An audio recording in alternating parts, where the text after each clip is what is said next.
Video 101, let's go. Now you may notice I appear to look slightly different. I bought myself some new lights and they're massive.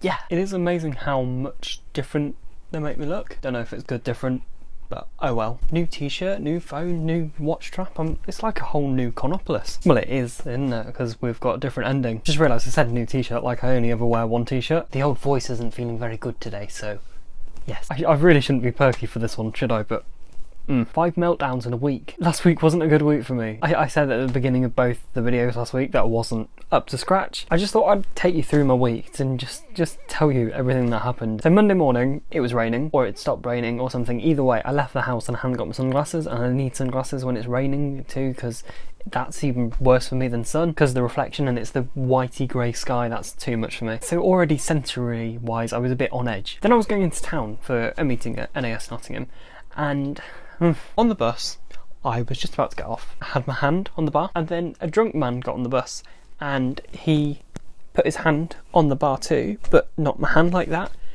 and that made me jump entirely. Like, ugh. His solution to this was to go, "Oh, sorry mate." Ugh. I jumped because I didn't like him touching me, and then of course he just... Luckily I got off the bus.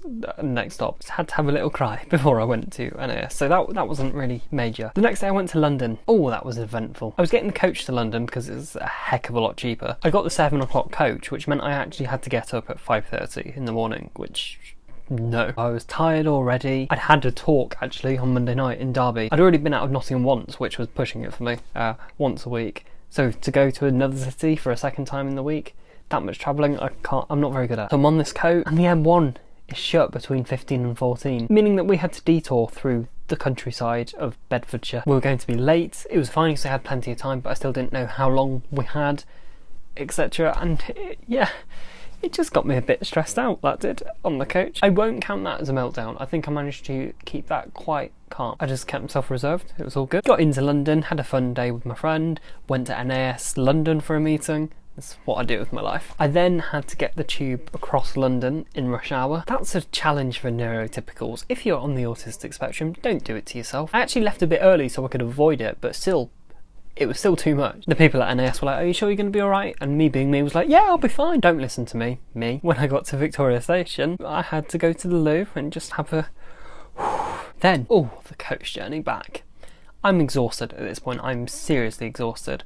I'm struggling to stay awake, waiting for the coach. The coach was at 6:30. I got on the coach, and there was no one sitting next to me, so I was like, thank God. You know, I don't have to worry about having a stranger next to me. It's all good. Then,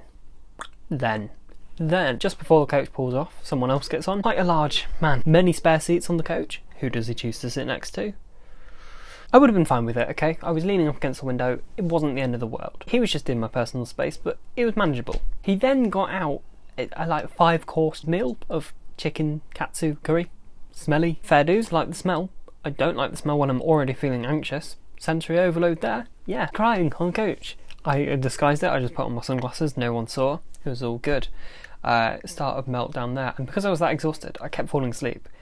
But I was doing that thing where you fall asleep, wake up 5 minutes later, because he kept nudging me, getting his phone out of the pocket. The absolute...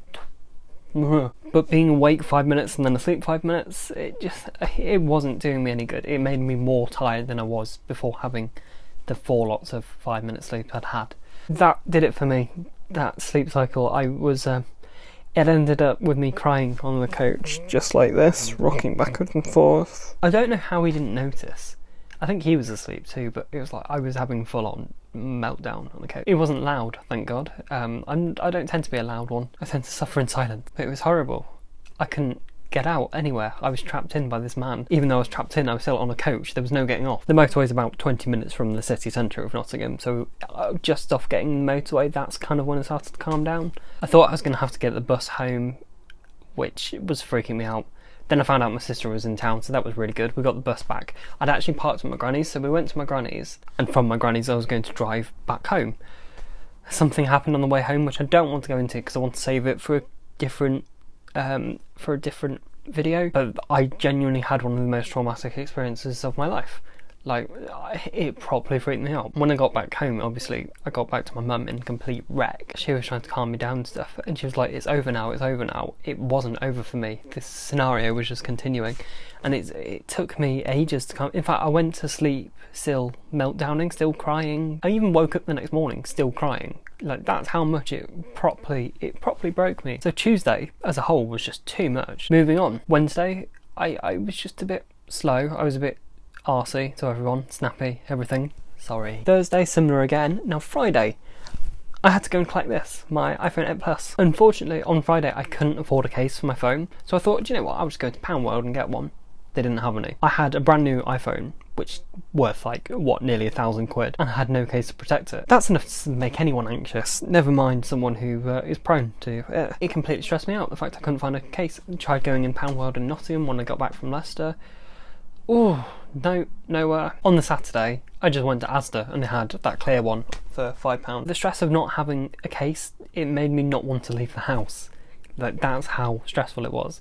Until my mum managed to calm me down enough to say, look, just keep it in your pocket, we'll all be fine, we'll go to Morrison's. It all just got a bit much. There we go. There was the peak of the iceberg. Completely freak out in Morrison's. The shop was loud, and then, yeah, there was just me stood in the foyer, kind of shouting and crying, and my mum saying, go and get in the car. I actually got in the car and my granny's car was making noises which was stressing me out, so I went back in the shop and basically I just needed to get to bed. I'd left Nottingham 3 times in a week. That was too much. That was stupid. I'm not doing the coach again by myself. That was stupid.